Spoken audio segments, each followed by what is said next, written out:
Hi, welcome to Crackman Golf Club. My name's Mark All, I'm the golf professional here. Today I'm going to do a session on the new drivers that we've just seen released over the last couple of weeks. So what I've got here is I've got one of my old drivers. This is a Srixon 506 driver. It was released in 2006. And I've also got the new Z565 driver that they've just released in the last week or so. So essentially I'm going to hit some shots with each of the golf clubs. We're just going to see how they actually perform. So what I've got down here in front of us is our TrackMan unit. TrackMan is a launch monitor. It's going to measure a whole heap of parameters in terms of the shots that I'm going to hit, and we're going to then compare it up on the screen on our computer here and just run you through what the different advantages of newer drivers are. So first of all, I'm going to hit my old driver, the 506 driver. So I'm just going to hit 3 shots or thereabouts, 3 reasonable shots for me, and we're going to just see what the results actually are. So let me just warm up with a couple. All right, so you probably can't see it, but I'm going to hit it down the range towards the couple of yellow flags down there. Hopefully I can hit some nice solid shots.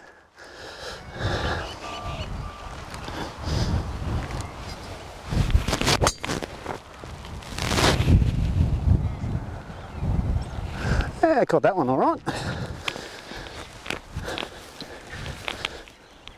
Like I'm using these good Srixon balls, they go a bit further than those Titleist ones. Okay, so there's my golf swing. Always used to like this driver, it was always a good driver. Oh, I didn't hit that one so well. Got that one right in the heel. That one didn't go very far. Alright, let's do one more. See if I can hit this one properly. Oh, that's better. That's a better golf swing. Okay.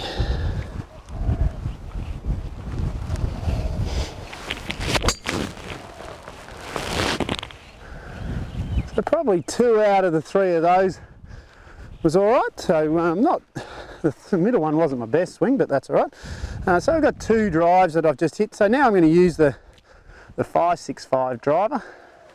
So Timmy just swap that one over for me. Okay.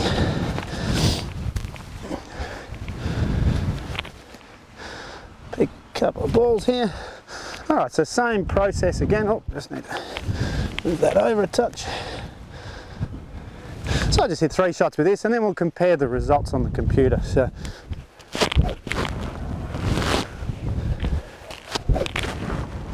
that was all right.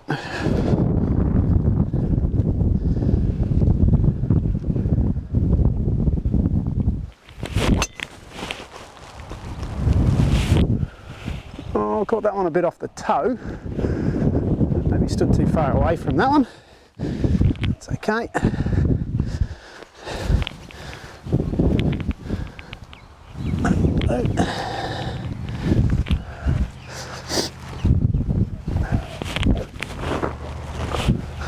That was a better swing. All right.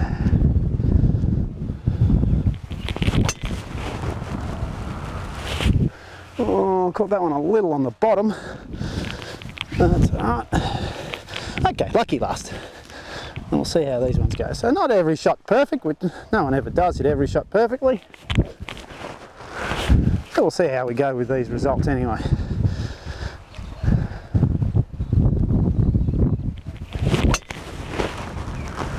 Oh, just cut that one a little bit. Not too bad though.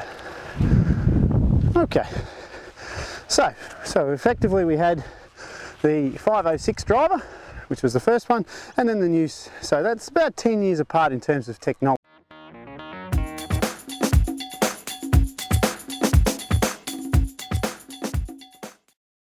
Okay, so we just hit those 6 shots, and now we've just come back into the clubhouse. It's just a bit easier to see the computer screen inside as opposed to being outside. So just got the 6 shots up here. So just down the bottom here you can see that I've got the 506 driver and the 765 driver. So this is the 506 numbers now. We've got club head speed, ball speed, smash factor, launch angle, spin rate, carry distance and total distance. Now if you have a look at my club head speed here just to start off with, so that's 98.8. and 99.1. So my club head speed basically didn't change. So trying to keep the test, relatively speaking, fairly simple. Obviously I want to just look at that and go, yeah, well, they're basically the same. So from that, my ball speed, this is the 506 driver, so my ball speed off the 506 was 144.2. And the ball speed off my off the Z565 driver is 147. So I'm actually hitting the ball further, or getting more ball speed off that actual that golf club as well. So if we go over to the smash factor, is just a relationship between these two. We use that one when we're fitting, but the launch angle here is a really important one. So my launch angle on the 506 driver, which was the first one I hit, was 9.4 degrees. Now that's a bit low realistically. I'd like to have that up from a fitting point of view. We want to have that somewhere between 11 and 14 degrees. So if we use the other one though, I'm actually launching the ball at 13 degrees. So somewhere between 11 and 14 is optimum, and that's 13. So that's really good for me. And when we get to the distance side of things in a second. So launch angle was 9.4 on the 506 and the spin rate was 3,206 RPM. Now that's really a bit too high, so the ideal is that's going to be somewhere in the vicinity of the sort of 2,500, 2,700 mark. So that's spinning a little high. And if I put it on the other one, it's actually less than that. So with the new driver, I actually launch the ball higher and spin it less than what the old driver is. Okay, so the old driver launched lower and spun more.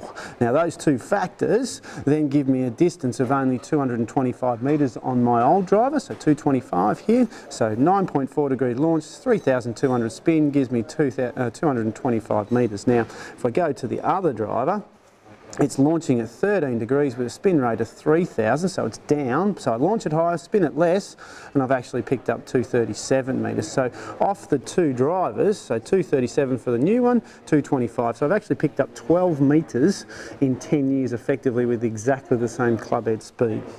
And that's obviously the benefit of driving. Now, for me, the 565 driver is not the absolute ideal driver, and I could probably tweak it a little bit. There's another driver in the range, which is the 765 driver, which will actually spin the ball a little less. So that's the driver I would actually use.